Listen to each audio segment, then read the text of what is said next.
Oi, gente, boa noite. É uma alegria recebê-los virtualmente e presencialmente.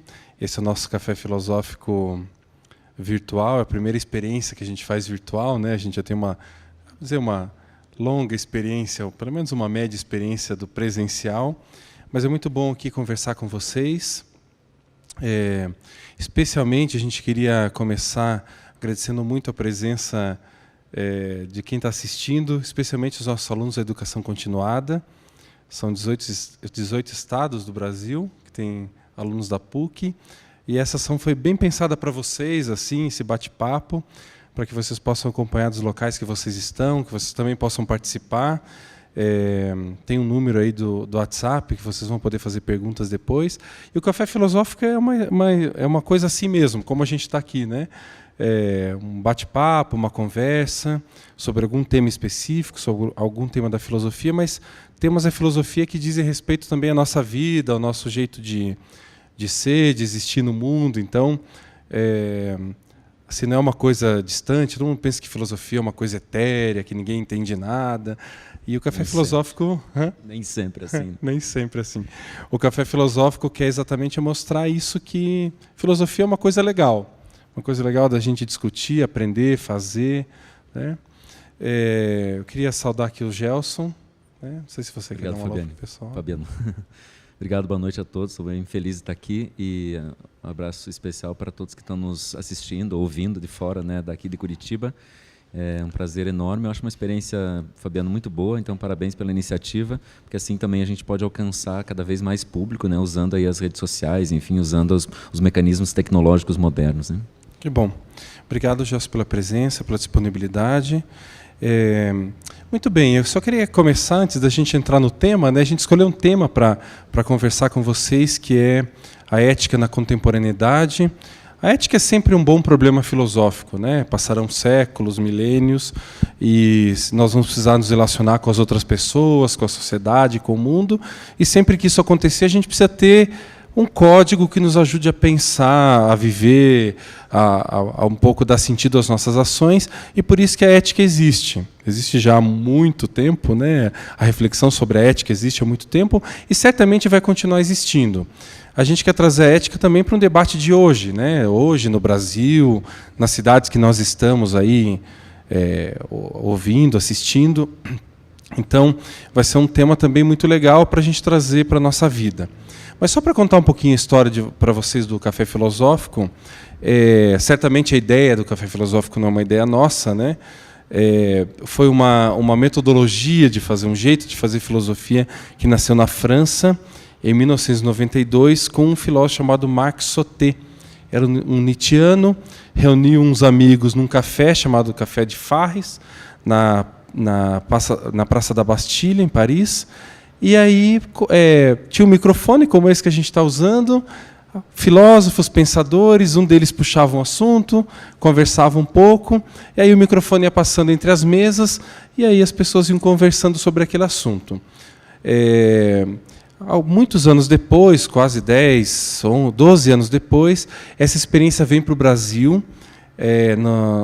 num café, que até hoje existe, o Café Filosófico da TV Cultura, em parceria com a CPFL, que é a empresa de luz, né, de energia e iluminação do Estado de São Paulo, e aí eles começam o Café Filosófico aqui no Brasil.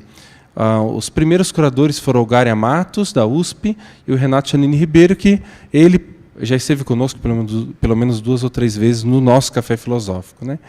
Em 2013, Gelson, você lembra? O que é? Que nós trouxemos para a PUC? Acho que foi 13. Não, 14, né? 14? Acho que foi 2014 nós trouxemos para a PUC. Ali na Arena Digital, quem conhece fisicamente a PUC, né, tem um café como esse aqui que a gente tem também aqui. E aí nós trouxemos para a PUC essa experiência do Café Filosófico. O Gelson foi o primeiro curador, né? A primeira pessoa que sentou conosco à mesa foi a Viviane Mosé, você deve lembrar. Muito, né? Bom. Muito bom. E aí essa experiência, né? O pensador que fala sobre um assunto, o público que participa e assim por diante. Tá? Então, para contar um pouquinho essa história para vocês, né? A gente não inventou, mas tem feito bom uso dessa metodologia que o Marc Sauté criou lá na França. Vocês vão poder participar por WhatsApp, então a gente pensou em bater um papo, pelo menos uns 30 minutos, 25, 30 minutos, e depois a gente vai receber perguntas pelo WhatsApp, eu estou aqui com o telefone, e aí nós vamos debatendo também um pouco essas perguntas. Uma coisa bem importante, assim, geralmente nem no café presencial a gente consegue, acho que aqui tampouco, é de responder a todas as questões, então também eu faço um trabalho um pouco de unir as questões por temas, e assim por diante, porque geralmente as pessoas participam bastante, então a gente não dá conta de responder a tudo. Mas a ideia é ir abordando os temas com tranquilidade, também com um jeito que a gente possa bater num papo bem legal. Enfim, acho que é isso, né? Legal, Fabiana. Eu acho que é interessante a gente pensar como é que esse café beneficia a gente do ponto de vista intelectual, né? Quer dizer, como é que a gente pode pensar comendo, em outras palavras, ou se você quiser, como é que a gente podia pensar o lugar central da mesa na nossa vida pessoal ou também na nossa vida, vamos dizer assim, social, na nossa vida cultural. O Epicuro, que é um filósofo antigo, né, da filosofia antiga, disse uma frase que eu gosto muito num livro chamado Carta sobre a Felicidade. Quando eu falo desse livro, eu sempre digo, gente, daqui vocês corram lá comprar esse livro. Já comprem 10 exemplares, custa baratinho, R$6, por aí, né, sei lá. E você distribua para todo mundo que você ama, porque as pessoas deviam ter o direito de ler esse livro. Um livro muito curto, você lê numa sentada, fácil também, não é desses livros que param em pé sozinho na filosofia e tal, é um livro muito bom de ler. Bom, o Epicuro tem uma tese enorme, aí é uma carta que ele escreve a um amigo dele chamado Meneceu, e ele diz lá várias coisas bonitas, uma delas que eu acho, ele diz, antes de você se perguntar sobre o que vai comer, deveria se perguntar com quem vai comer, porque é muito mais importante com quem comemos do que o que comemos. Eu costumo dizer que nós brasileiros já sabemos disso, a gente diz para as pessoas, pode vir, né? A gente põe um pouquinho mais de água no feijão. Significa, não interessa bem se o feijão vai ficar aguado, se o prato vai se desmantelar todo, o que interessa é a tua presença. Por que a gente fala isso? Por que Epicuro escreveu isso? Porque, de alguma forma, o ato de sentar para comer junto funda a civilização. Quando matamos os primeiros, pensamos assim no homem da caverna, né, nos homens primitivos, nas famílias primitivas, elas mataram animais e foram para o fundo de uma caverna comer esta carne, e daí nasceu o quê? Os desenhos que contavam como é que tinha sido a caçada daquele mamute. E toda a civilização ocidental nasce em torno deste ato de comer junto e, ao comer junto, partilhar a vida, contar a sua própria experiência e, contando a sua própria experiência, formular teorias, né? Teorias sobre o que é viver. Eu costumo dizer também que não tem nenhuma religião que eu conheço que não faz a mesma coisa, sentar para comer. O que é uma missa?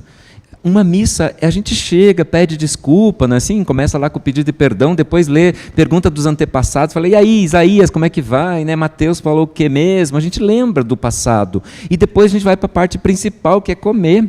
Né? Que é comer, que a gente ritualizou, transformou isso num ato simbólico, mas no fim é isso.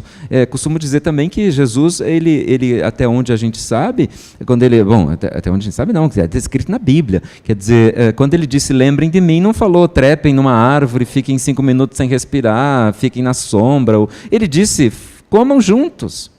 Faça um jantar, cara. Quer lembrar de mim? Faz um jantar. Tem religião que toma banho de comida, já viu? Oferece comida para o santo, ou seja, tem várias religiões. As religiões, no geral, lidam muito com essa sacralidade do ato de comer. E a filosofia, com o café filosófico, de alguma forma se apropria disso e diz, vamos sentar junto para a gente tomar um café, para a gente tomar... Às vezes a gente toma vinho também nos cafés, né? A gente toma outras coisas. Quer dizer, de alguma forma, há uma verdade que circunda esse ato de comer junto, que a gente já sabe de muito tempo, desde as eras mais primitivas, e que a gente atualiza cada dia que a gente faz um café filosófico. A gente senta numa mesa e diz, aqui tem um espaço de debate, de conhecimento. Eu acho importante isso, Fabiano, porque Se a gente pensar qual é o lugar da mesa na cultura ocidental atual, no mundo contemporâneo, a gente tem transformado a mesa numa espécie de depósito de chaves, de conta para pagar. A gente não senta mais.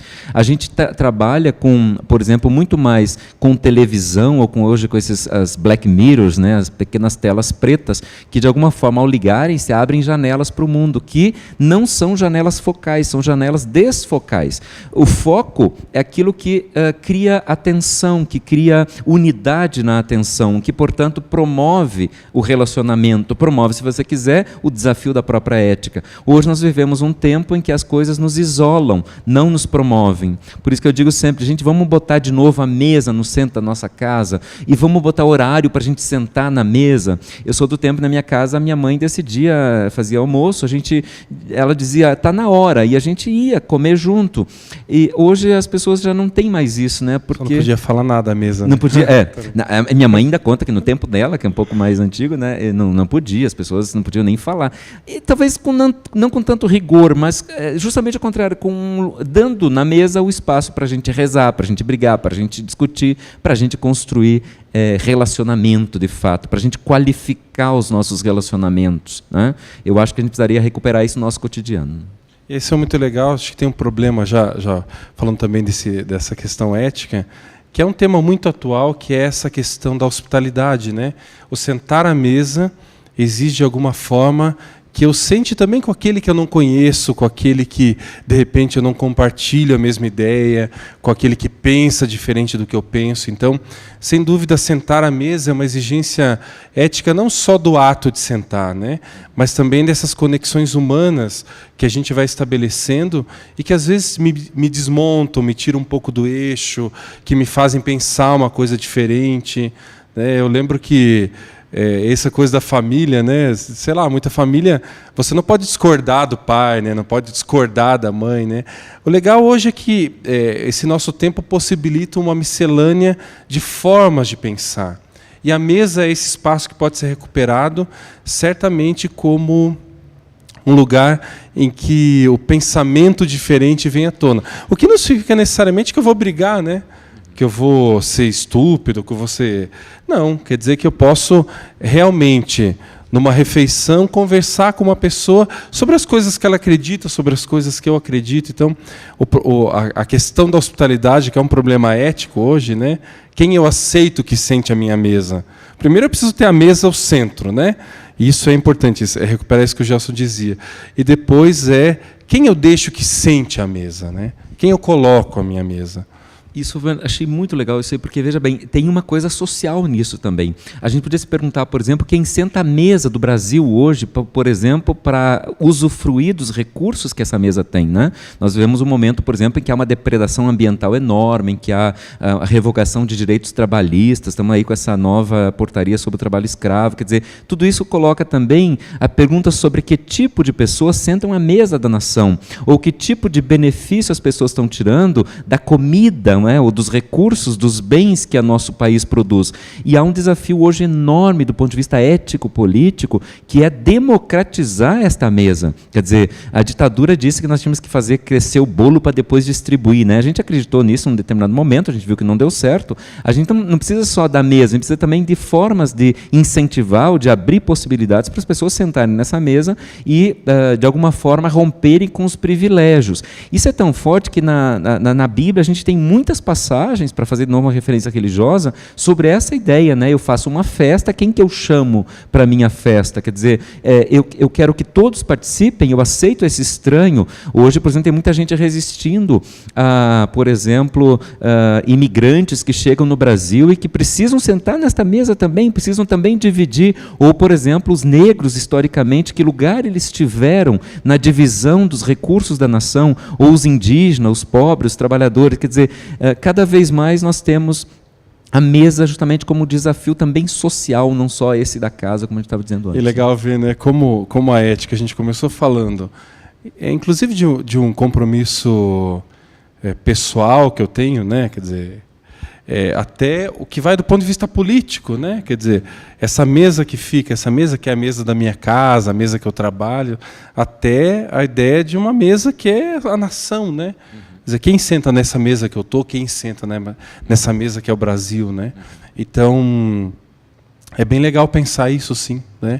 Os desafios éticos que nos comprometem individualmente, socialmente, politicamente, né? Então... Isso é interessante, porque se a gente voltar no passado, é quase que a gente podia dizer que em Aristóteles não tem muita diferença entre uma coisa e outra. E o cara primeiro escreveu um livro sobre ética, se você fosse também bastante exato, foi Aristóteles, com Ética Nicômaco, né? Esse livro, curiosamente, diz que a ética é a ciência do sumo bem, que tem os bens menores, ele vai dizer, por exemplo, o bem da medicina, que é a saúde, o bem da arte da guerra, que é a vitória na guerra, o bem da economia, que é a riqueza.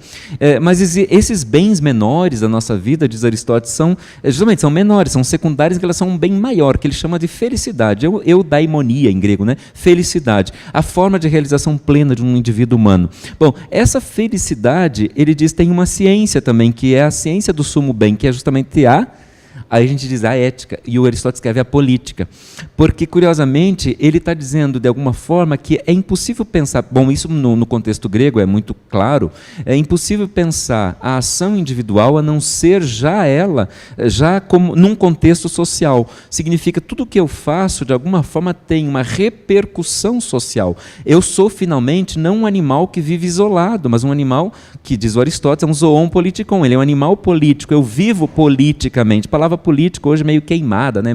Tem que jogar um pouco de água benta nessa palavra. Político significa eu participo de uma polis, de uma cidade, de uma sociedade. Então, quer dizer, ao reconhecer que eu sou um animal político, eu tenho que reconhecer que as minhas ações têm também repercussões políticas. Então, a ética não é só aquela ciência da ação individual, fechada da minha casa, meu quarto, que eu decido para mim mesmo, mas entender que essa decisão influencia publicamente. Né? Claro, e isso é legal porque, assim, no fundo que decisões eu tomo, né? Sei lá, da roupa que eu vou usar no dia, se eu vou furar o sinal vermelho, o semáforo, se eu vou, sei lá, sacanear alguém, se eu vou roubar milhões de reais da saúde pública. Então, assim, desde as decisões mais simples, mais cotidianas, até grandes esquemas, né, é a ética que está envolvida, exatamente essa participação individual, aquilo que eu sou dentro desse espaço, né, espaço que convive outras pessoas, das quais eu tenho que me relacionar. As primeiras decisões éticas que a gente toma são na nossa família. Como eu educo meu filho, como eu trato as pessoas que estão ali dentro. Bom, no ambiente de trabalho, como eu estabeleço essas relações. Eu posso ser um cara super legal no ambiente de trabalho, íntegro. Ao mesmo tempo, eu posso ser um cara que quer subir na empresa a todo custo, por exemplo. E aí não meço nenhum tipo de ação que eu faça. Quer dizer, eu quero chegar lá, essa é a minha meta. E há muito lugar que isso é comum, assim, é tido até como um código, né, para dizer assim, até como uma certa moral do lugar, é subir a todo custo, não importa quem que eu vou sacanear. Então, é interessante isso, né? Na verdade, a ética me dá essa possibilidade de tomar a decisão. Né? Por isso que estudar a ética é importante, né? Isso é muito legal do ponto de vista filosófico, porque a filosofia não serve para nada. Serve, claro, na medida que a gente estuda também. Estuda, quer dizer, como eu devo tomar uma boa decisão, quais são os princípios que regem uma decisão, que consequências eu tenho quando eu tomo uma decisão. Né? Então, isso é muito interessante na medida que, quer dizer, aquilo que é a minha cabeça, meu intelecto, minha cognição, é parte daquilo que eu faço na minha vida, as decisões que eu tomo, né? Interessante que tu falou, é uma coisa muito importante, quer dizer, de alguma forma, primeiro, nós estamos no campo de uma filosofia prática, né? Ética e política fazem parte da filosofia prática. Isso quem catalogou também foi Aristóteles, lá, né? muito tempo atrás, quer dizer, desde sempre a gente está pensando no campo de vista prático, do ponto de vista prático, significa, nós estamos no âmbito da ação. A ação, ela tem perspectiva de intervenção no mundo, né? Então, tudo que tem a ver com a ação humana é assunto da ética e da política. Bom, é curioso que, ao mesmo tempo, tu disse, existe uma liberdade de pensamento. A ética me dá liberdade de pensamento. Por quê? Ou liberdade de escolha, você falou. Porque, no fim, a ética é uma espécie de... eu chamo sempre assim, sabe, quando a gente tem que responder em o que é ética, assim, tipo, no dia da prova, eu sempre digo para meus alunos, respondam ciência do agir. E daí desenvolve a partir disso, ciência do agir. Ou seja, uma reflexão sobre o teu agir. A ética, qual que é o objetivo dela? É fazer com que a gente pense o que a gente vai fazer. Portanto, isso que você diz, que a gente tenha condições de decidir, a gente tenha liberdade para decidir o que fazer. Ela é diferente de moral, por isso que a nossa disciplina, por exemplo, quando a gente faz um curso, no geral não é moral, é ética. Por que se chama ética? Ou, por exemplo, se você pensar no tempo da ditadura, como eles tiraram filosofia e colocaram no lugar, quem é mais antiga vai lembrar, uma disciplina chamada educação moral e cívica. Porque a moral, ela é diferente da ética, na medida em que a moral ajuda a gente a quê? A obedecer. A moral cria códigos, normas, padrões de comportamento. A moral diz o que é certo e o que é errado. A ética, ela é uma problematização disso aí. Ela que te dá condições não para você obedecer uma regra cegamente. Porque o que é o problema dessas regras que a gente obedece cegamente é que a maior ou grande parte, ou há um risco muito grande que muitas dessas normas não sejam para o bem comum. Então você está num lugar, determinadas normas dizem isso, você vai lá e segue cegamente. Pode ser que quem formulou essas normas tivesse objetivos escusos que não estão claros ali e que você então agora precisa problematizar, pensar a respeito disso. Então a diferença entre ética e moral me parece muito relevante, porque a gente, ao pensar ética, isso não é, eu vou dizer, não é consenso, né? Assim, vários pensadores pensam coisas diferentes, a filosofia, aliás, é a terra do dissenso, né? Mas, o que eu penso, pelo menos, a ética é uma espécie de reflexão que tem a moral como conteúdo, a moral como assunto. Ela quer problematizar essas normas e padrões de comportamento. Eu conheço muita gente que obedece todas as normas de comportamento e mesmo assim não é ético, no sentido de que mesmo assim não é capaz de pensar, de avaliar por si mesmo e que justamente muitas vezes segue só as normas de conduta, não é assim? Segue, por exemplo, aquele tipo, desculpa a expressão machista, mas Maria vai com as outras, né? Ou seja, simplesmente segue o que todo mundo segue, faz porque todo mundo faz. A ética quer acordar a gente deste sono, o sono da maioria, que é o sono de faço só o que todo mundo faz, porque o que todo mundo faz parece mais correto, então se todo mundo compra tal marca, acha que tal estilo de vida é o melhor, eu vou atrás, ou o sono interior, que é quando os valores se introjetam em nós de tal forma que já não conseguimos agir a não ser segundo assim, meio que num estado de latência, de ignorância completa, né? A ética é uma espécie de acorda, cara, pensa sobre o que você está fazendo, porque isso tem consequências. Né? E é legal pensar isso também porque sei lá, a falta de reflexão sobre o que eu faço pode me tornar um moralista, a gente chama, né? O que é o moralista? É uma pessoa que segue as regras, segue tão fielmente que ele não consegue refletir sobre aquilo que está fazendo, né? Às vezes ele massacra os outros a partir de uma regra que inclusive é correta. Ele não está errado na regra que está seguindo, mas ele é incapaz de perceber que às vezes aquela regra, naquele momento, precisa de algum tipo de ajuste, porque eu estou falando também com, sei lá, um público diferente, com pessoas diferentes.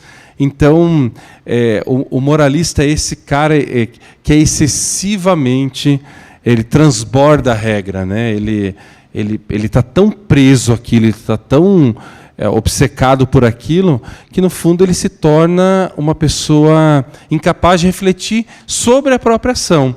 Quem de nós, né, que sei lá, muitas vezes, já aconteceu comigo, imagino que tenha acontecido com você, você chega uma noite, põe a cabeça no travesseiro e diz, puxa vida, né, fiz uma coisa errada hoje, né? Até a intenção era seguir uma norma, mas sei lá, eu magoei uma pessoa, né, e não precisava ter feito isso. Então, é exatamente isso que é a ética, né? Ética que me faz pensar sobre aquilo que eu fiz, mas também sobre esse costume, esse hábito, porque às vezes a gente está seguindo uma coisa que é um costume local, por exemplo, né? É uma coisa que, sei lá, todo mundo está fazendo no bairro onde eu vivo, na cidade onde eu vivo, e eu não estou me dando conta que é exatamente isso está maltratando a pessoa. Teve um caso, eu me recordo, eu não sei se eu vou saber contar direito, mas foi de um ator da televisão que assediava uma moça, acho que trabalhava na TV, e ele justificou isso, né? Isso eu aprendi. Isso é na minha casa, eu fui educado assim. Bom, exatamente está aí a falta da ética, né? Não é aquele costume que te dá o direito, não é porque eu fui educado dessa forma, não é porque isso que todo mundo faz, porque todo mundo tira sarro do outro, eu vou lá e vou fazer também, por exemplo, né? Isso é uma coisa muito importante, porque um dos temas éticos mais debatidos no mundo contemporâneo é o tema da corrupção.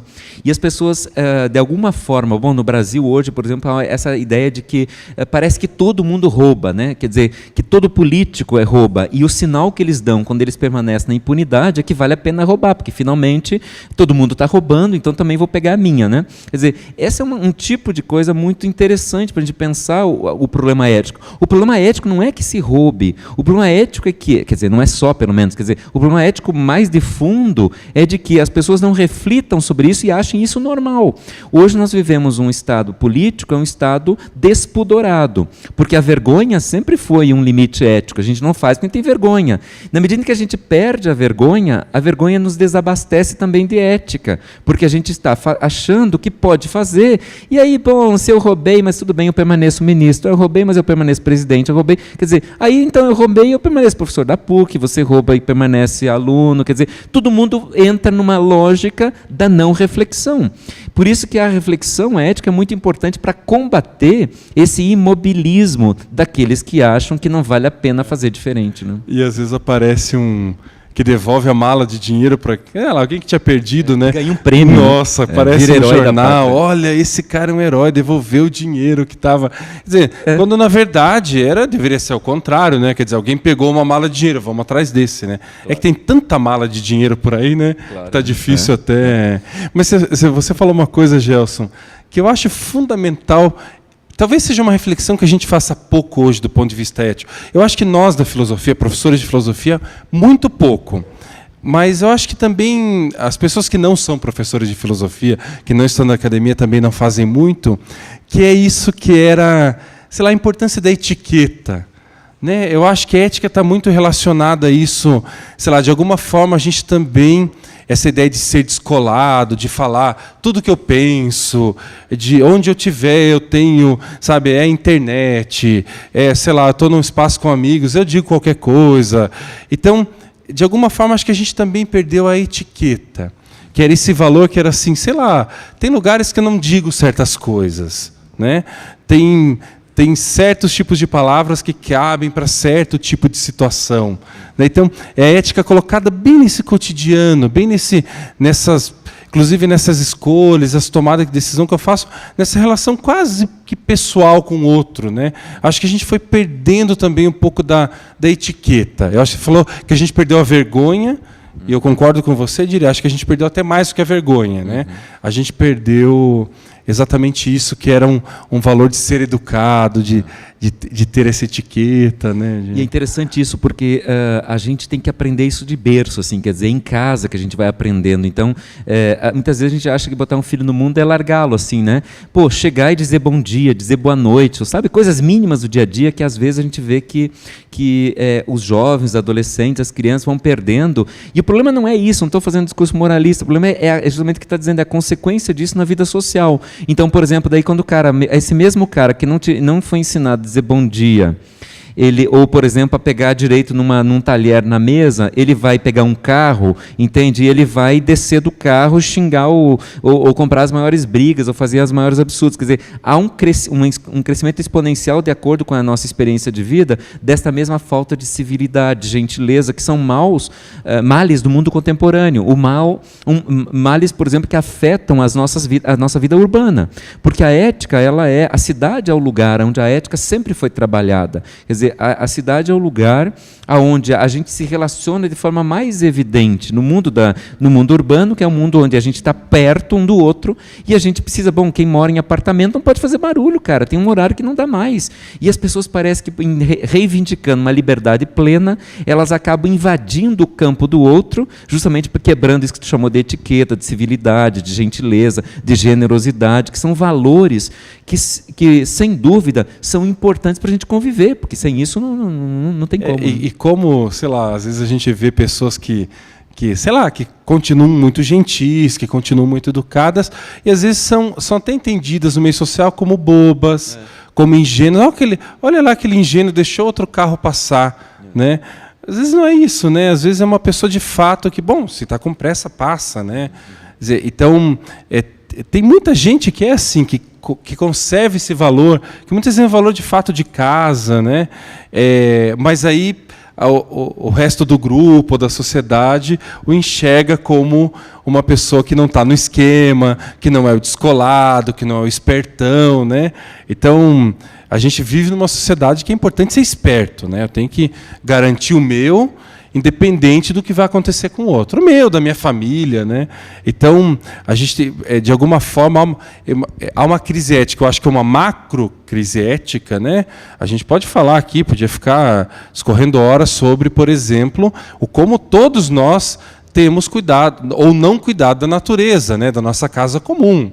Então, assim, eu acho que aí todos nós temos um pouquinho de culpa. O excesso de lixo que a gente produz, onde a gente descarta isso, ou não estou nem interessado no que vai acontecer, o papel que eu jogo na rua, tal. Mas também para dizer, esse é um grande tema ético, por exemplo, que merecia um debate, até esses pontos que são cruciais, que tocam a minha vida, né? Que é a gentileza, que é o valor da educação, que é o valor da civilidade. E, no fim, nós estamos falando de dois âmbitos da ética, portanto, que eu chamaria até de dois grandes desafios éticos do mundo contemporâneo. Um deles, Fabiano, tem a ver com isso que eu podia chamar, então, de mundo intra-humano, ou seja, as relações, ou até interhumano, né? Quer dizer, essas relações nossas no âmbito da nossa convivência como membros de uma mesma espécie. Nós, seres humanos, convivemos, construímos uma cidade, construímos família, temos que ir para a universidade, vamos para a igreja, quer dizer, esses lugares sociais que é onde a gente se encontra com outros seres humanos exigem algumas regras, o cumprimento de algum tipo de regra que possibilite uma convivência fraterna, porque o contrário disso seria o quê? Violência. A violência é o maior inimigo da ética, porque se a ética quer que a gente pense, ela quer que a gente se torne sujeito pensante, portanto capaz de decidir com responsabilidade a respeito dos nossos atos. A violência transforma o sujeito em um objeto. Quando eu digo assim, eu te trato, cara, porque eu não quero te escutar, eu te dou um murro, ou te dou um soco, ou eu te atiro contra você, significa, eu estou, ou mesmo no caso de um estupro, por exemplo, quer dizer, o outro é sempre um objeto, tratado como objeto e não como um sujeito. Eu estou desrespeitando, portanto, regras intra-humanas de comportamento. Quando nós temos hoje no mundo contemporâneo guerras, ou mesmo se você pensar, por exemplo, esses casos de violência, né, agora como a gente teve semana passada, uma criança que entra na escola com um revólver, quer dizer, aí toda uma coisa ligada às regras intra-humanas. Quando você trata da questão ambiental, por exemplo, nós podemos dizer que há um outro âmbito da ética, que é o âmbito extra-humano. Ou seja, nós hoje sabemos que as nossas ações não afetam só um outro ser humano, como esse de dar um tiro, ou de estuprar, ou de roubar, etc. Nós também sabemos que o poder da nossa ação cresceu de uma forma absurda nos últimos anos devido ao poder técnico.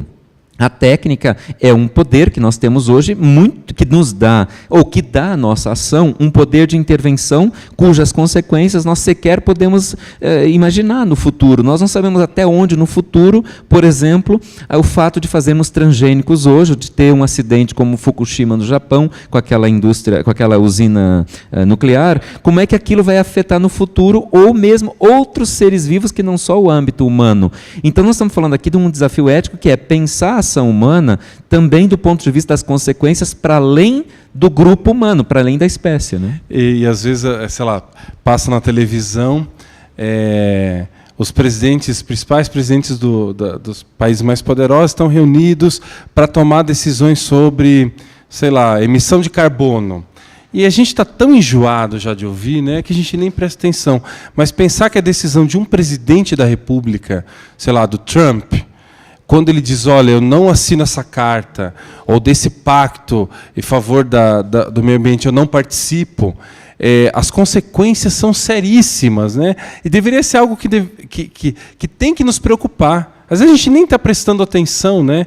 Mas faz em nome do quê? Faz, por exemplo, em nome de uma indústria automobilística, né? Quer dizer, não quer cessar a produção de carros, ou não quer diminuir isso, porque é isso que movimenta a economia, tem muito dinheiro envolvido, porque essas empresas de carro também financiam, como empresas de arma, ou como empresas de tantas outras naturezas, financiam as campanhas políticas, financiam uma série de decisões de senadores e deputados, da mesma forma que o presidente que diz, olha, eu vou mudar uma lei, por exemplo, sobre trabalho escravo, porque eu preciso me livrar de um processo jurídico que pode cassar o meu mandato.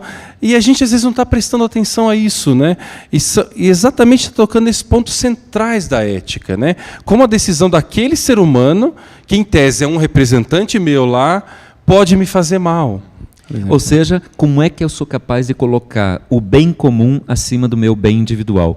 Nós temos uma tendência no mundo contemporâneo a achar que tudo que tem a ver com o que é comum não vale a pena. Quer dizer, por exemplo, dar um exemplo, o problema da violência que eu tratei antes. A gente acha que fechando a nossa casa, a gente se salva da violência. Então a gente compra um monte de equipamentos, há uma indústria da segurança que te traz um monte de, né, controle remoto, etc., te passa a ideia de que com isso, você se trancando em casa, erguendo grades e se instalando em tal segurança, você estaria, digamos assim, menos à mercê da violência. Quando, na verdade, totalmente o contrário. A violência é um problema social, um problema político, deve ser tratado como tal. Portanto, eu preciso ir numa reunião de moradores, eu preciso ir participar da prefeitura, eu preciso votar bem, eu preciso um monte de coisa.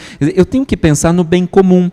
E eu acho que nós chegamos nessa conversa num ponto importantíssimo. Quer dizer, a ética, ela tem como objetivo vencer o nosso egoísmo individual, o nosso pensamento sempre eu quero fazer festa agora, não me interessa o vizinho de cima, né? Eu quero passar nessa estrada, não me interessa se tem alguém na frente, eu quero beber água, não me interessa se no futuro vai ter água para as pessoas beberem, eu quero, ou seja, é eu sempre em função de mim é que eu estou agindo sempre, e não em função do bem comum. E o bem comum é a capacidade que eu tenho de colocar a mim mesmo em segundo plano, em função daquilo que por aí se fala que é a sustentabilidade. É uma palavra meio gasta, não gosto muito dela, mas, Fabiana, eu acho que ela tem muito a ver com o que a gente está discutindo. Ou seja, eu quero realizar as minhas necessidades, mas eu não quero atrapalhar os outros e nem as gerações do futuro de que também eles realizem as necessidades deles. Quer dizer, eu não posso fazer com que com que o meu individualismo vença ou impeça o outro também de realizar as necessidades dele. Né? Talvez a gente até esteja vivendo um período assim que é de fato uma crise narcisista, né? Esse último grito do eu soberano, né? Aquele eu que dizia, eu comando a natureza, eu comando a cidade, eu comando o outro, eu comando o prédio, eu comando onde eu vivo, né? De alguma forma a gente tem vivido essa crise, né? Por um apelo ao bem comum, de fato, não é? Quer dizer, é o Papa Francisco que escreve uma encíclica, mas sei lá, são outros líderes religiosos, são presidentes, quer dizer, é a minha vizinha que está indo lá na praça da minha rua, todo dia consertar aquilo ou melhorar, dizendo, olha, estou dando a minha parte para que as crianças tenham espaço digno para brincar, por exemplo, né? São os prefeitos preocupados com essas coisas, porque também a gente tem que acreditar que há muita gente fazendo muita coisa boa, né? Então, mas de alguma forma a gente tem vivido essa crise, né? E eu vejo como para algumas pessoas, alguns grupos de pessoas que querem garantir os privilégios, os direitos, né? Porque eu sempre tive acesso a isso. Eu lembro muito disso, é um exemplinho bobo, né? Mas quando a coisa do avião se popularizou, como a gente ouvia na fila, né? Assim, agora, olha, cheio de gente aí para... Virou rodoviária. Virou rodoviária, cheio de gente para entrar no avião, né? Tem gente que pensa isso sobre as cotas, né? As claro, cotas da universidade. Mas muito, né? Dizem, bom, tá vendo, tem gente aí na minha sala, eu não queria estar respirando o mesmo ar dessa turma. Né? Sim. Então, é como, de alguma forma, também, a gente, às vezes, para garantir esse privilégio, não faz essa reflexão. E mais, age de forma errada. Então, porque assim, uma coisa eu posso pensar uma coisa, olha, se eu fizer isso, o que vai acontecer? Isso é reflexão ética. O problema é pensar intencionalmente, ir lá e fazer uma coisa errada, né?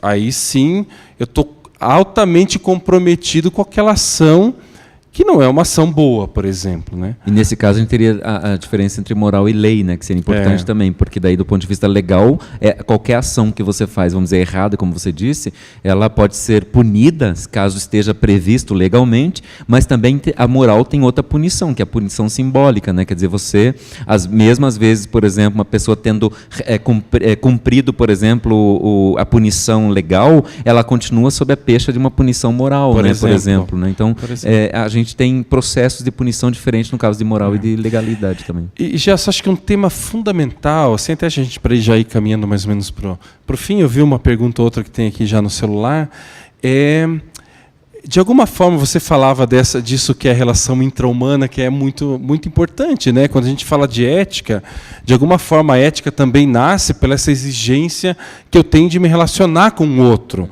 Hoje a gente expandiu isso, é muito importante. Eu posso falar de uma ética, essa ética que não é intra-humana, né? Extra-humana, por exemplo, mas essa ética... Acho que é o teu microfone. Pega esse aqui. Já está vindo. Está vendo?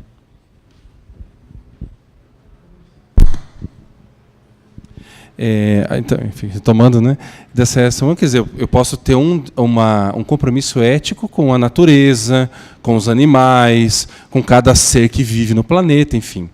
Agora, é fato, né, Gelson, que nasceu há alguns anos um campo que está no limiar, né, que é a internet. De alguma forma, esse é um campo que não deixa de ser intra-humano, né? Quer dizer, eu, de algum modo, estou me relacionando com o outro. São pessoas que me respondem, que eu falo. Talvez eu seja aquela... Talvez não é aquela relação que eu vou lá e dou um abraço, que eu encontro e tal, mas eu estou mantendo um tipo de relação. Mas, ao mesmo tempo, é um espaço que me possibilitou dizer coisas, a gente falava de etiqueta que eu não diria em outro momento. De alguma forma, eu me escondo atrás... porque eu não estou na sua frente para dizer uma coisa, né? Apesar de que eu vou abrir um parênteses, o Suassuna dizia assim, se você tem que dizer uma coisa para alguém, diga por trás, depois dizer na frente pode magoar, né? Mas é verdade que a internet abriu esse espaço, essa nova fronteira, né? A gente podia chamar disso, que é um novo tipo de relação, mas um novo tipo de ética também, né? Está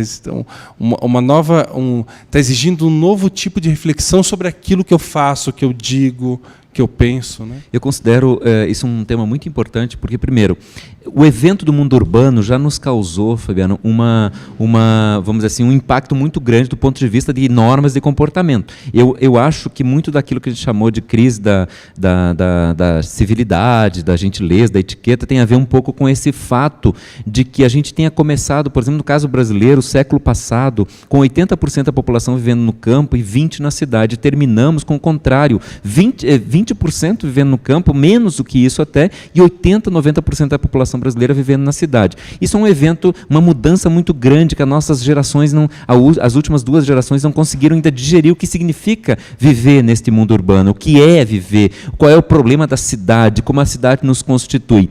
E outro evento muito novo do ponto de vista ético é justamente esse das redes sociais. Repare, redes sociais. Sociais significa lugar de relacionamento. Nós temos que pensar, portanto, que as redes sociais, todas essas, né, Facebook, Instagram, não quero agora dizer o nome de todos, mas essa lista de coisas que nós chamamos de redes sociais são lugares políticos, Então, quer dizer, não são lugares onde eu possa também agir de forma inconsequente. As minhas falas, o que eu posto, o modo como eu me comporto nessas redes, o fato de eu ter um perfil falso ou não, de eu usar um computador por exemplo, para difundir determinadas, o que são hoje de fake news, né, notícias falsas, que hoje é um grande dilema do mundo da internet. Tem todo um debate legal, inclusive, a respeito disso, né, quer dizer, tudo isso me faz pensar que as redes sociais são espaços políticos, e a gente tem que lembrar disso toda vez que a gente posta, que a gente curte, ou que a gente não curte, que a gente faz um amigo, que a gente não faz um amigo, a gente está agindo socialmente, ou seja, a gente está participando de um mundo político, que hoje tem a virtualidade, acontece virtualmente, mas que tem, inclusive, consequências danosas do ponto de vista concreto. Estou lembrando especificamente do caso, acho que do Rio de Janeiro, de uma senhora, uma mulher que foi, enfim, foi linchada por uma população que viu na rede social uma foto parecida com a dela. Quer dizer, a gente tem casos muito, muito parecidos com esse. Ou, por exemplo, o uso que as redes sociais, que grupos, por exemplo, terroristas fazem das redes sociais, seja divulgando notícias, seja angariando, vamos dizer assim, pessoas para suas causas, né?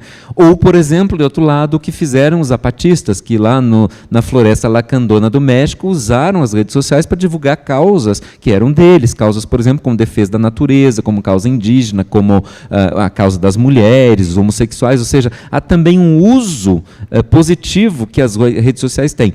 Isso significa, é um lugar político, a gente precisa prestar atenção também. Até retomar, isso é legal você ter falado isso, né?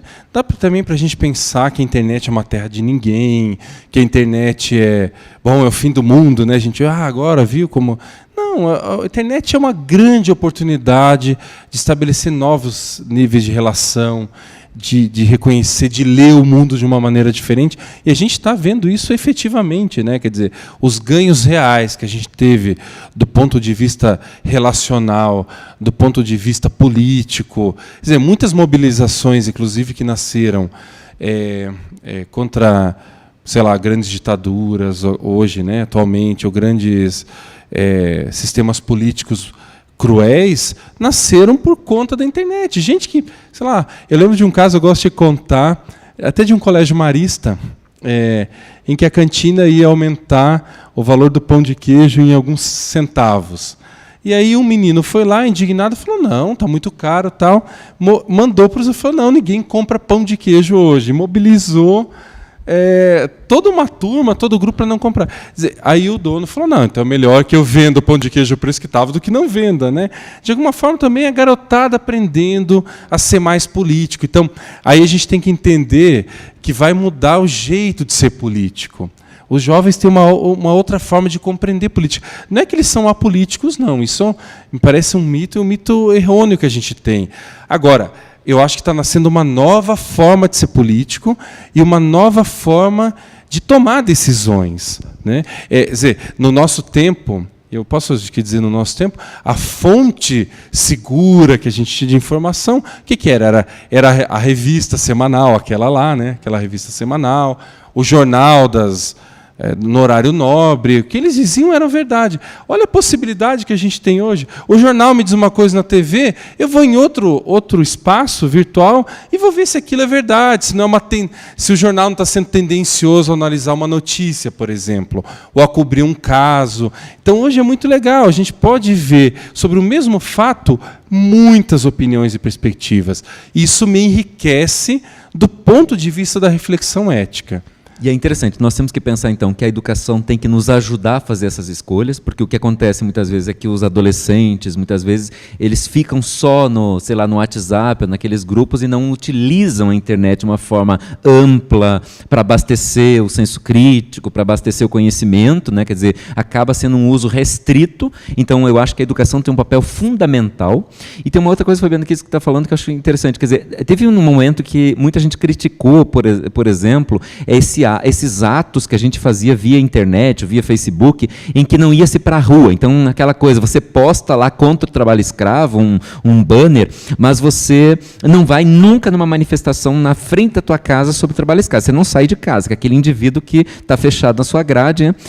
Sabe que eu tenho reparado um pouco para pensar essa coisa de que há aí um espaço político, é que muitas vezes, veja, os governos ou entidades ou mesmo empresas passam a avaliar as suas próprias posições em função, não é do número também de gente que vai para a rua, mas é do gente que postou tal do negócio contra o trabalho escravo. Ou seja, quantas hashtags teve, quantas citações você teve no dia, o modo como essas redes sociais, ou, por exemplo, se você pensar, esses abaixo-assinados eletrônicos que a gente participa, isso tudo, você não saiu de casa, está sentado no teu banco, tá? Mas isso tudo tem uma função política importantíssima. Curtir ou não curtir de novo, eu insisto, mandar ou não mandar, postar ou não uma coisa a favor do trabalho escravo ou contra, sabe? Isso, ou, só para dar um exemplo, né? Quer dizer, isso tudo é um ato político, isso tudo está sendo visto. Hoje as pessoas talvez não reparem que aí sim tem sim um ato político no ato de postar uma coisa, por exemplo. E é muito interessante isso, porque eu fico pensando no meu filho hoje, que tem 7 anos, e que é alguém que já não pensa mais como eu penso, né? Já é um nativo digital. Então isso também muda um paradigma mental, né? A forma como ele a gente ainda divide, não sei, talvez você divida, né? Eu também. A gente ainda fala o mundo real e o mundo virtual. Para uma criança de 7 anos não tem mais mundo virtual real, né? É o mundo virtual e real estão integrados. Qual a diferença para ele, né? Mas também eu vejo como, sendo nativo digital, ele vai tomando as suas decisões na vida. E decisões éticas. Então, assim, sem dúvida há uma mudança da relação tempo-espaço, espacialidade, temporalidade, né? Quer dizer, ele tem uma percepção de mundo muito diferente. Mas, ao mesmo tempo, vai construindo valores, né? Ele é capaz de dizer hoje, olha, isso que eu vi na internet é uma coisa que eu não gosto, ou uma coisa que está errada. Então, eu vejo também aí o exercício do ponto de vista da educação, que assim, o meu papel como aquele que tem que dizer, olha, presta atenção, você recebe muita informação, aqui você tem que aprender a filtrar, você vai receber um monte de porcaria, um monte de coisa que não é verdade, muita coisa legal. Então, esse é o meu papel de mediador que vai ajudando com que ele vá construindo isso. Mas, ao mesmo tempo, como é alguém, como ele já é um sujeito capaz, com esse novo modo de pensar, a tomar suas próprias decisões. E aí, eu só acho que vai comprometer, já está comprometendo, mas eu acho que vai mudar o papel da escola. A escola vai ter que se repensar, a universidade tem que se repensar, as igrejas têm que se repensar. Quer dizer, é um exercício dessas instituições que sempre foram muito doadoras nesse sentido, de alguma forma continuam, né? Para muita gente, escola, igreja, família, isso tudo é doador de sentido. Mas está sendo repensado, né? O que não quer dizer também, eu acho que há um discurso derrotista, também um discurso... Quer dizer, não quer dizer que as instituições vão acabar. São instituições que estão se ressignificando. Isso é uma coisa muito, muito interessante, eu acho. É como a gente se recoloca no mundo, né? Acho importante o que você falou, embora aí estou pensando no teu papel, tu falou isso bem, no teu papel de mediador com o teu filho, né? E aí, de novo, eu chamo a atenção, existe uma grande parcela da população brasileira que não está ocupando esse espaço. Então, eu vejo, às vezes, por exemplo, adolescentes que sabem tudo de tecnologia, então, assim, ele pega um celular, é capaz de abrir tudo, ele sabe tudo, mas é incapaz de fazer aquela avaliação crítica, aquela avaliação ética que a gente estava falando aqui, quer dizer, ele substituiu aquele conhecimento, aquela sabedoria que era fruto de um esforço de realização do ser humano e dirigiu toda a inteligência dele para uma inteligência, vamos dizer assim, instrumental, que é aquela que ensina como uma máquina funciona. Então eu tenho muitas vezes, olha a questão ética, estudantes que sabem muito bem como a máquina funciona, mas são incapazes de perguntar se eles devem fazer a máquina funcionar, ou quais são as consequências do funcionamento dessa máquina. Quer dizer, há uma inteligência, uma capacidade de uso da racionalidade que precisa ultrapassar o mero mecanismo de funcionamento das coisas, que hoje, se eu entrar em qualquer sala de aula, a pergunta do estudante é: para que isso serve? E eu, que sou professor de filosofia, a gente não tem o que responder, porque finalmente filosofia não serve para nada. Quer dizer, ele não deixa a gente mais rico, nem mais feliz, muitas vezes, depende da tua filosofia, né? Mas, ou seja, mas mesmo assim é tão indispensável para esse cara que tem que saber que nem tudo ali, que ele precisa saber de ética, que ele precisa saber de moralidade, precisa de refletir, precisa saber de política, porque aquele conhecimento utilitarista que faz a máquina funcionar é só uma parte da coisa, tem algo mais que realiza ele como ser humano. Já, o papo está tão bom que já são 8h30. Nossa, não acredito. A gente já falou que ia durar 1 hora, né? É meia hora.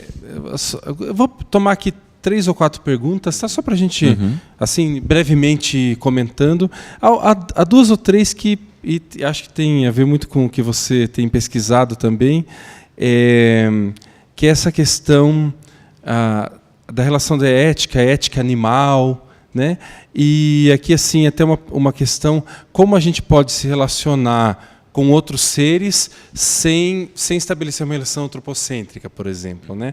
Então, que tipo de relação eu devo estabelecer a partir de agora, se eu quero mais ou menos equilibrar todos os seres da natureza, né? Quer dizer, eu acho que também é importante dizer assim, a gente não está tirando esse que é o papel do ser humano, né? Eu acho que nem a encíclica do Papa faz, né?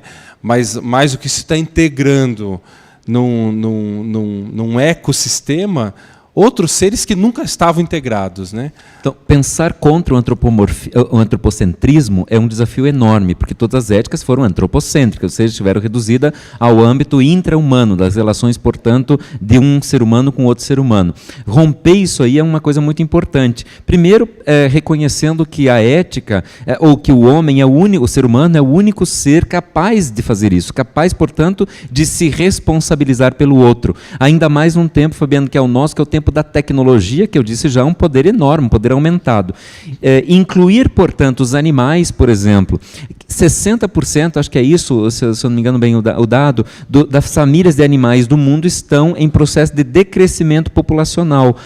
Muitos animais, a lista de extinção de animais, a lista de extinção é enorme, ou seja, você tem aqui uma realidade óbvia de que o ser humano, com esse modelo de desenvolvimento, essa semana aí ganhou o prêmio de melhor foto acho que de uma revista que trabalha com meio ambiente, uma foto de rinoceronte, né, morto, para tirar um chifre. Você mata um animal maravilhoso para tirar um chifre. Por quê? Porque vale o lucro e não a vida. O lucro daquele chifre, o dente do elefante, isso aqui vale mais do que a vida. Nós precisamos sim repensar, e eu acho, Fabiano, que esse é o maior desafio ético do mundo até então.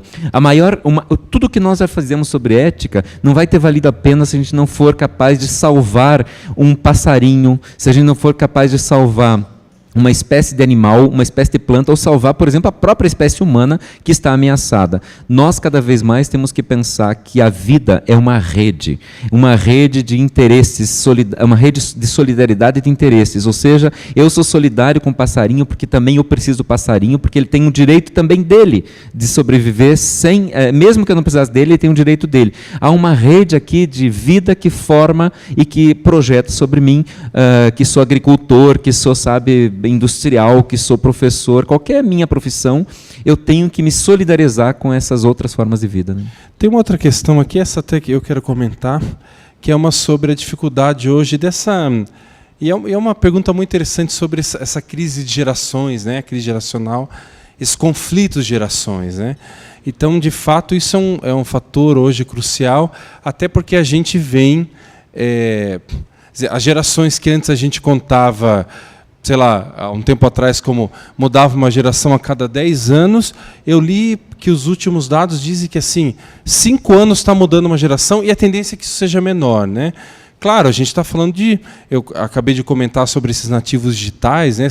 São crianças hoje capazes de fazer coisas incríveis com o celular, coisas que a gente nem sabe, né, que é possível.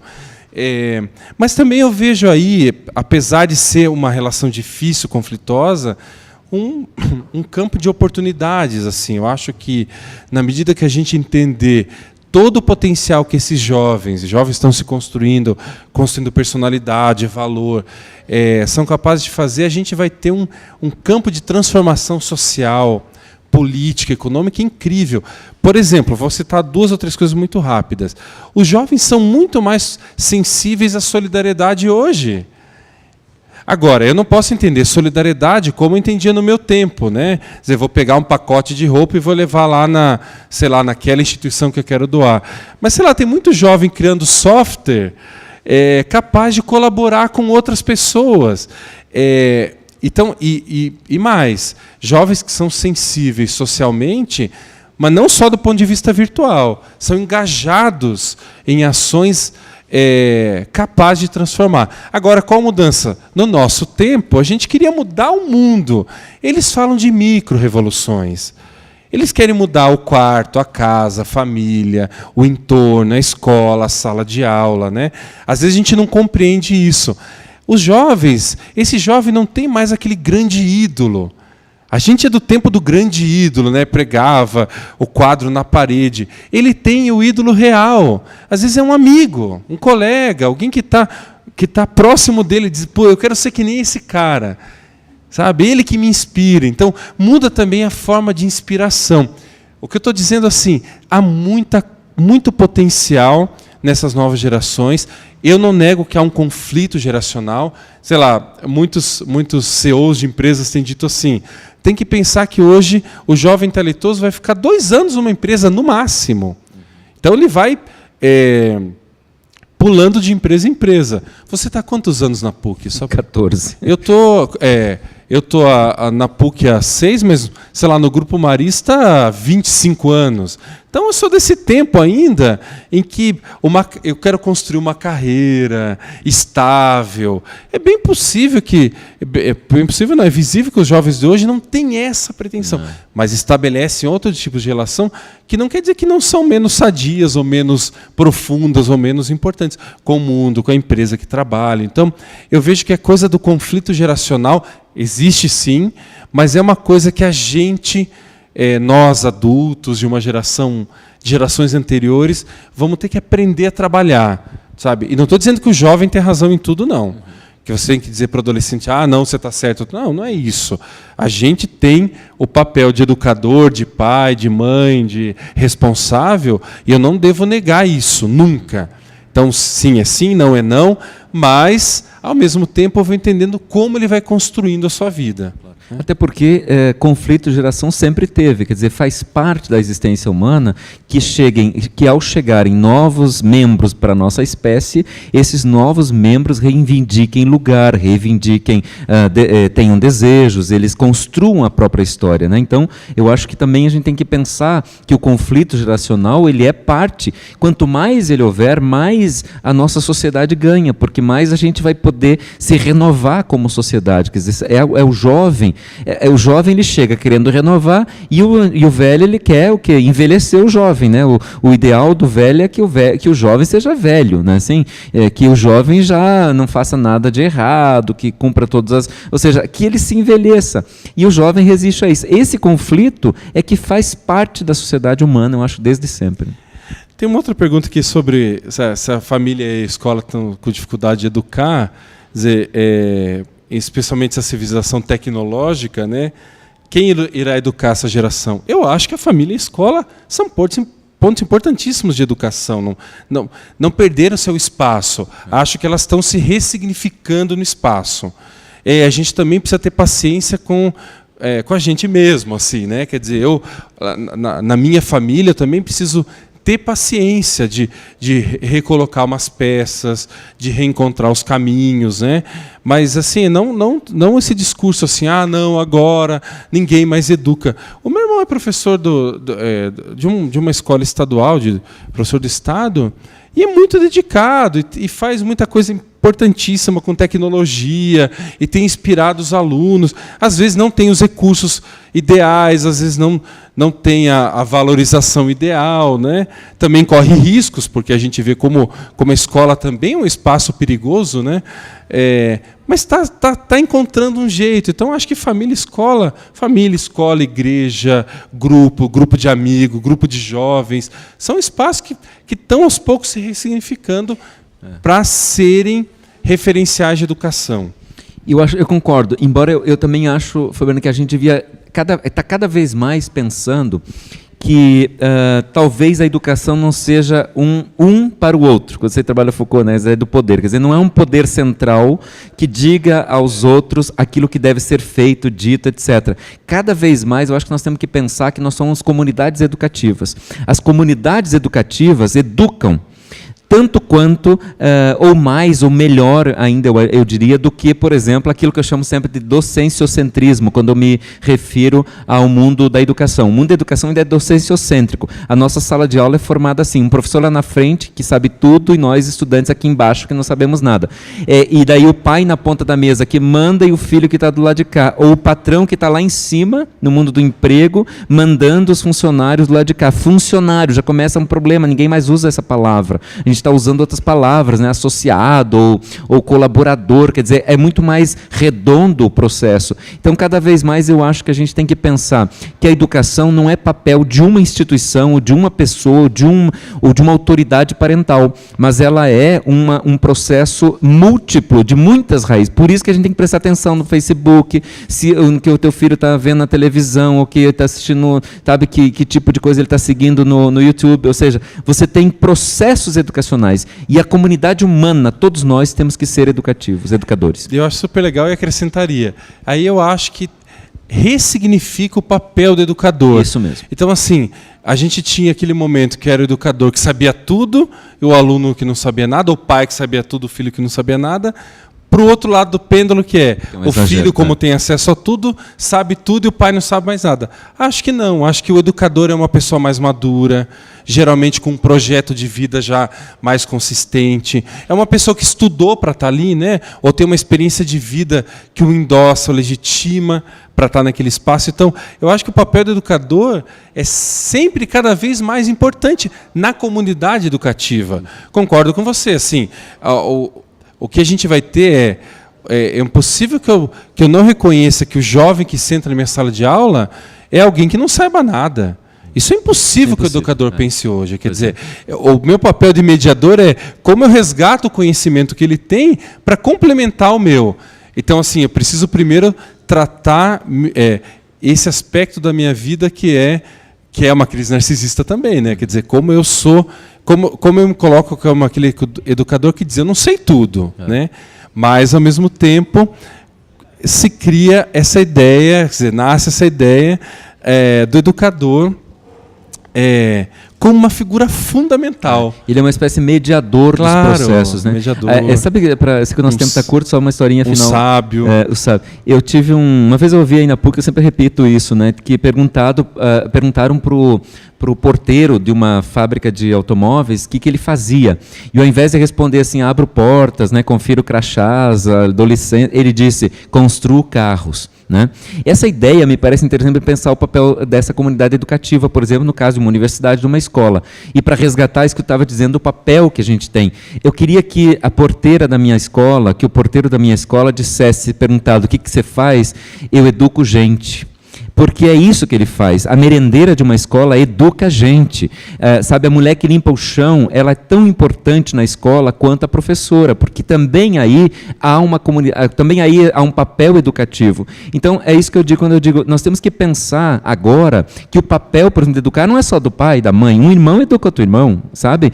Quando uma mãe educa um filho, ela também está educando o outro. Ou seja, aqui é uma comunidade educativa, que o vizinho tem um papel importante, ou que o padre, ou que a freira, enfim, o pastor, né? Quer dizer, há comunidades educativas em que todo mundo se educa. Acho isso muito importante. E até para a gente já terminar, Gelson, assim, esse que é uma expressão tão já, né, falada, badalada, né, as palavras convencem, os exemplos arrastam, né? Acho que isso tem muito a ver com educação, com ética, né? Mas é assim, a gente está dizendo também, precisa ler, precisa estudar, precisa se tornar capaz de fazer uma reflexão sobre si mesmo, sobre aquilo que eu faço, as decisões que eu tomo. Então, isso como eu faço? Aprendendo, estudando, né? Importante ler coisas diferentes, confrontar as coisas que eu leio, assistir coisas diferentes, né? Mas pensar que sempre o importante é também aquilo que eu vou fazer, né? É isso que as pessoas estão vendo, mas também aquilo que elas não estão vendo. O que eu vou fazer às 3 da manhã, por exemplo, e que ninguém está vendo, mas que ali também eu preciso ser ético. Né? Ali também eu preciso ser alguém capaz de estar refletindo sobre o que eu estou fazendo. No fim, eu acho que a gente tem que qualificar a nossa vida, né? Qualificar a nossa experiência de vida. A gente tem que pensar sobre o quão curta é a vida, quanto de coisa a gente vai fazer e qualificar essas experiências para a gente fugir da vida medíocre, né? Da vida mediana, que é aquela coisa que a pessoa simplesmente vai levando a vida, vai fazendo, vai meio que na corrente. Eu acho que a ética, de novo eu digo, é uma espécie de, vamos acordar desse sono, não vamos nos deixar levar por isso aí, porque sem refletir, você pode até ter optado por dizer, mas por fazer isso, mas me diga por quê. Quer dizer, eu acho que todo esse processo que a gente está discutindo aqui tem uma finalidade, que é acordar a gente desse sono da maioria. A gente tem que viver com mais responsabilidade, com mais liberdade, com mais, vamos dizer assim, com mais qualidade. E assumindo os próprios compromissos, né? É isso. Gente, vamos encerrar. Obrigado pessoal do EAD. Da PUC, espero que vocês tenham gostado.